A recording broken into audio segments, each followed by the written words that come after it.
Revelation, a complete commentary, by William R. Newell, Appendix 3. Idolatry, especially the worship of a man by his fellows. 1. Definition: Idolatry is man's placing a visible object of worship before his eyes to protect him from God, thus silencing his conscience that he may indulge his lusts. God's invisible things are clearly seen by all his responsible creatures. In idolatry, man deliberately changes the glory of the incorruptible God for the likeness of an image of corruptible man, and of lower creatures, even to creeping things, Romans 1 verse 23. Idolatry is man's deliberate, determined putting away from the thoughts of the concept of the holy God, and choosing and changing, therefore, a concept that will not judge his sin, and the setting up an image of that concept, a likeness, as an outward object with which the bodily senses may be occupied. This effectually excludes God. 2. History: Idolatry was unknown before the flood. The cherubim were placed at the gate of Eden, with the flame of a sword. Thus was man kept from the tree of life, that he might not live forever in his sinful state, and thus, perhaps, was he restrained from that hideous insult to God which idolatry ever is, just as in Israel's case, Israel served Jehovah all the days of Joshua, and all the days of the elders that outlived Joshua, and had known all the work that he had wrought for Israel, Joshua 24 verse 31. Not until after the apostasy that preceded the flood, and which the flood judged, do we find record of man's being permitted to throw off all knowledge by means of idolatry. Probably the earliest idolatry spoken of in Scripture is in the same chapter, Joshua 24 verses 2 and 14. From beyond the river Euphrates, that is, from Mesopotamia, more particularly from Babel, later Babylon, and still more definitely from the daring acts of Nimrod, the mighty destroyer, whose wife, Semiramis, one of the most able and wicked women of the human race, was, upon her death, deified as Queen of Heaven, do we trace the beginnings of idolatry, which eventuates in Satan worship by means of the image of the beast, seen in Revelation 13. From Babylon, idolatry extended to every land, for Babylon became a land of graven images, mad over idols. Babylon hath been a golden cup in Jehovah's hand, that made all the earth drunken, the nations have drunk of her wine, therefore the nations are mad, Jeremiah 50:38, 51:7. Idolatry spread thence to every nation, and God was blotted out from man's knowledge. Read Isaiah 44 verses 12 to 20. God's sad and awful irony concerning the idolater. And see the obscene stories and idols of every mythology, to show that it has always been as in Exodus 32 and Numbers 25.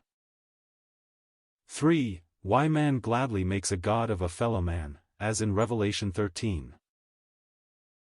A. He can see, a man, and the invisible things of God, of whom he is afraid, are thus escaped. Especially is this escape from God easy if the man worshipped be possessed of overwhelming power, dazzling greatness, or mysterious wisdom. B. Man has to do with the infinite, he must, God hath put eternity in man's heart, his everlasting power and divinity, are clearly seen. Man wishes himself God. He hearkened to Satan's, ye shall be as gods, knowing, in Eden. Men therefore, in their weakness, are avidly ready to accept the claims of some other man in power and position, and with daring enough to assert himself a god. It is what every natural heart would like to be. C. To worship man, thus gratifies and satisfies man's pride. Men unknowingly worship their imagined selves when they worship a fellow man.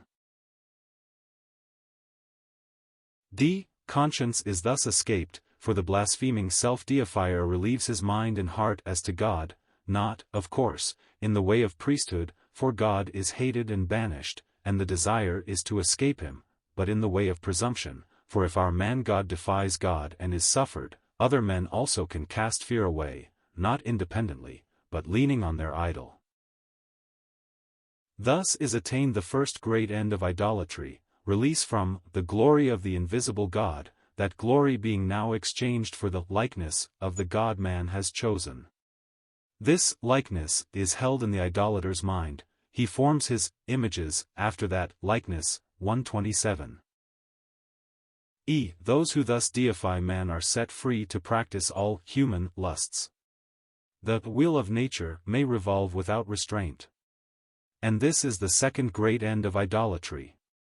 The awful course of Romans 1 verses 21 to 31 is repeated in all idolatry. The moment Israel could look on a calf, and say, "These be thy gods, O Israel," they were set free to rise up and play, which means obscenities that cannot be written. God being thus blotted from the mind by the likeness of an image, lusts were let loose. The unholiest doings of the human race this moment are connected with religion without God. For, it should be noted, solemnly, that God gives up idolaters to their idols. They that make them shall be like unto them.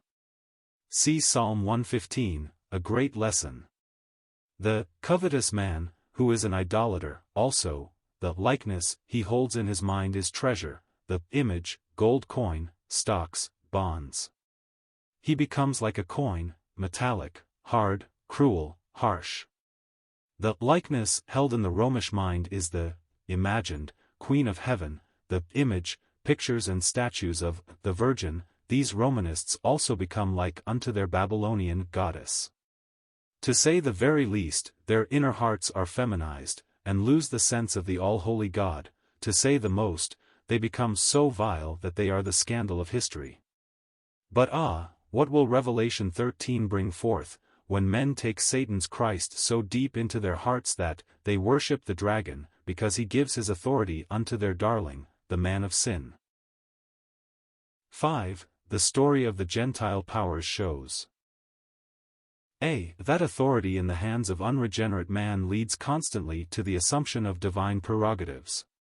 For neither the conscience's fear of God, nor regard for the welfare of man, can stem the flood of nature's pride let loose by irresponsible power, when vested in man. That self-deification is able to destroy all good qualities. See Nebuchadnezzar in Daniel 3, or Darius in chapter 6 as examples of that constant exaltation of self to divine honors by Gentile kings, with which every reader of history is familiar, notably, in the Roman emperors, from Julius Caesar on.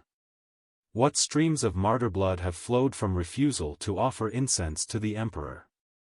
Read Fox's Book of Martyrs, a book every Christian parent should early read to his children.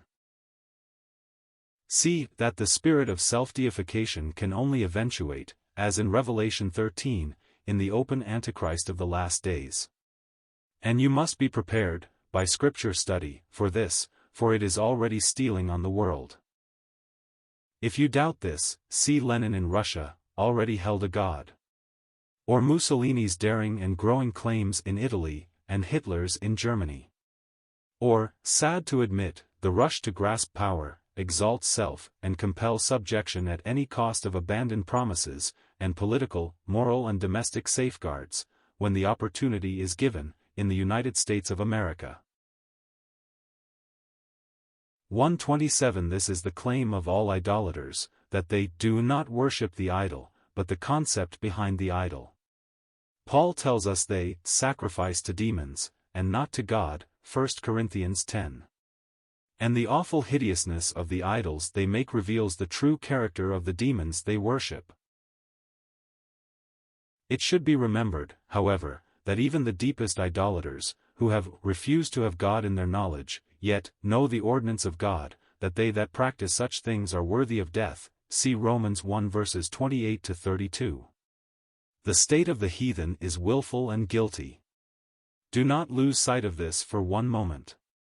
The terrible calamities, for example, upon China, and the horrible degradation of India, what is it but the indignation of Jehovah, the true God, the living God, an everlasting King, pouring out upon idolaters his wrath? See, carefully, Jeremiah 10 verses 1 to 10.